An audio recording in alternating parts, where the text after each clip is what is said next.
Commanders training camp is just under a month away, and we are going to have you covered with in-depth, comprehensive coverage daily here on the Commanders Report around your Washington Commanders as they lead up here to the start of the 2023 season. So make sure you click that subscribe button and turn on your notifications, because once cuts happen, once all this stuff happens during training camp, you're going to want to stay in the loop. So do me a favor, click that subscribe button right now.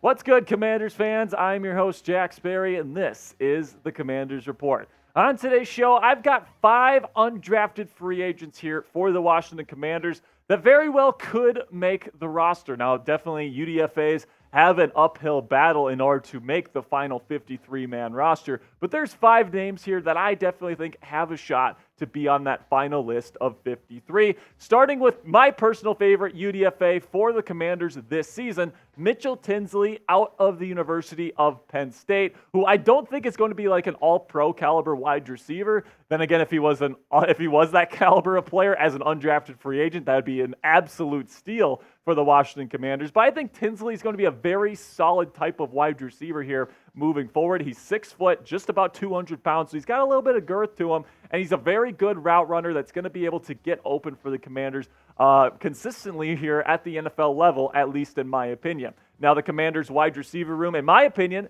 is one of the best in the National Football League right now, with probably the most underrated wide receiver in the league right now in Terry McLaurin leading the way. Jahan Dotson is someone I compare to like Stephon Diggs. He is that level talented, in my opinion. Then Curtis Samuel, great option in the slot, super shifty. You bring in Marcus Kemp as kind of that bigger red zone type threat wide receiver from the Kansas City Chiefs. You got De'Ami Brown, who's a really nice deep threat last year. And then you add Mitchell Tinsley to that roster there. He's going to have to beat out Dax Milne, but I think he could potentially do that because of his ability to get open, run routes, and then he's also pretty darn good after the catch as well. So if the Commanders end up carrying Mitchell Tinsley here for the final 53-man roster, and they carry 6 wide receivers, I think he's about as good as a wide receiver 6 comes in the National Football League. So my player comp for Tinsley coming out of college here was Kendrick Bourne. Now, Kendrick Bourne is not going to blow your socks off or anything like that, right? He's not a star wide receiver for the New England Patriots, but over the last couple of years, he's shown that he's an extremely solid player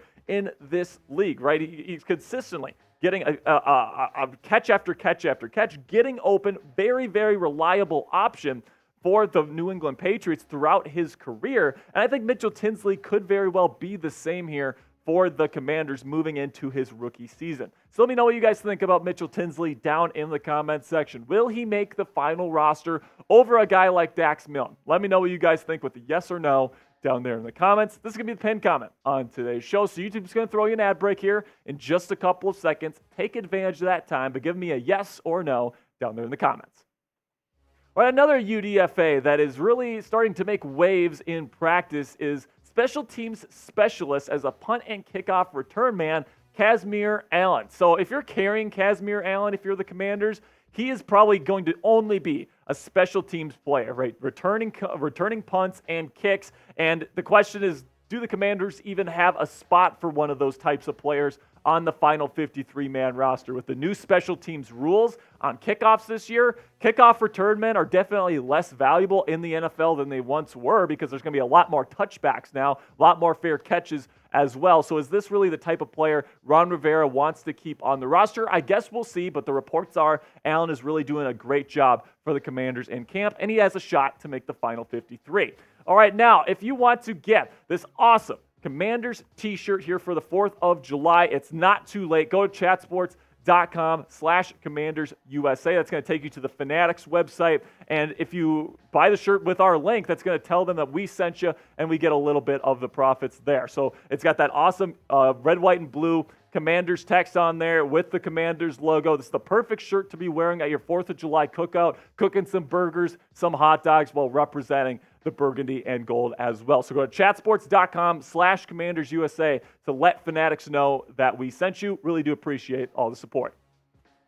All right, now let's talk a little about Tim DeMorat, the quarterback here, who is really starting to make some waves in the Washington Commanders QB room. And there's rumors that he could win the QB3 spot for Washington this year over a guy like Jake Fromm. Now, Jake Fromm is somebody that came in. Some people thought he was a first-round draft pick out of the University of Georgia, but he just doesn't have a very good arm. He's not the most athletic guy in the world, and I think that he's definitely not played all that well in practices to this point. He has certainly been an OTA and minicamp loser, and that's opened the door for undrafted free agent Tim DeMorat to come up here and win that emergency quarterback spot here for 2023. If you'll remember, the NFL reinstilled the rule that teams can carry an emergency quarterback on their roster. So one of these guys is going to get that spot. And right now it's certainly looking like Jake Fromm is struggling in practice, which, like I said, opens the door for Tim DeMorat to be that guy. But let me know who you think wins that job in training camp here. Will it be Jake Fromm? Type JF. Or if you think it's going to be Tim DeMorat, the undrafted free agent here, type TD for me down in the comments. All right, now a couple more names here, a couple undrafted free agents that could end up making the final roster. Joshua Pryor out of Bowie State had some really, really great production there in Bowie last season, and he is somebody that absolutely ripped up the HBCU Bowl, one of the all-star games during the draft season that doesn't get a whole lot of coverage, but he absolutely dominated. He was unblockable, and he was one of those guys that I was looking at in those HBCU teams that could really make a splash here, and he's absolutely impressed Commanders coaches during minicamp and OTAs to this point. And the edge room for the Commanders, I should say, is really, really deep at this point, right? You got guys like Chase Young and Montez Sweat and KJ Henry in there, and there's a lot of people with really, really great experience. So it's going to be tough for Josh to end up making the final roster here, but he's got the talent here to do it, in my opinion. And then finally here, an offensive lineman, Mason Brooks, undrafted free agent out of Ole Miss. Somebody that's got a little bit of versatility, has played outside and inside during his college career. He's transferred to Ole Miss a couple of years back, and he's somebody that I think, with the lack of depth for the Commanders here along the offensive line, could sneak in for a final 53-man roster spot if he impresses during training camp. All right, guys, so that'll be it for today's list. Here is a little bit of a reminder of the guys that I listed. Mitchell Tinsley is my number one favorite undrafted free agent this year. Really think Kazmeir Allen has a lot of explosiveness to bring to the special teams game. Tim DeMorat could usurp Jake Fromm as that number 3 quarterback. Joshua Pryor, very talented edge rusher that I think has a shot to sneak into this really, really loaded edge class or edge room for the Washington Commanders. And then Mason Brooks, somebody that could take advantage of a very weak offensive line here for the Washington Commanders heading into 2023. So let me know who your guy is down in the comments section. Which undrafted free agent has the best shot for the Washington Commanders to make the final roster? Let me know who your guy is down in the comment section. That'll be it for me today, guys. I will see you guys later. And as always, hail to the Commanders.